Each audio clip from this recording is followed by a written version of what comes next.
தெய்வமே, உமக்கு பிரியமானதை செய்ய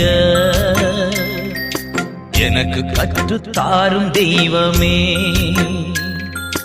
நீரே என் தேவன்,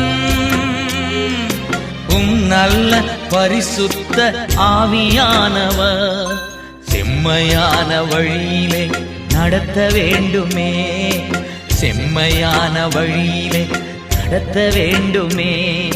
மேக ஸ்தம்பமே, அக்னி ஸ்தம்பமே, தேற்றும் தெய்வமே, துணையாளரே.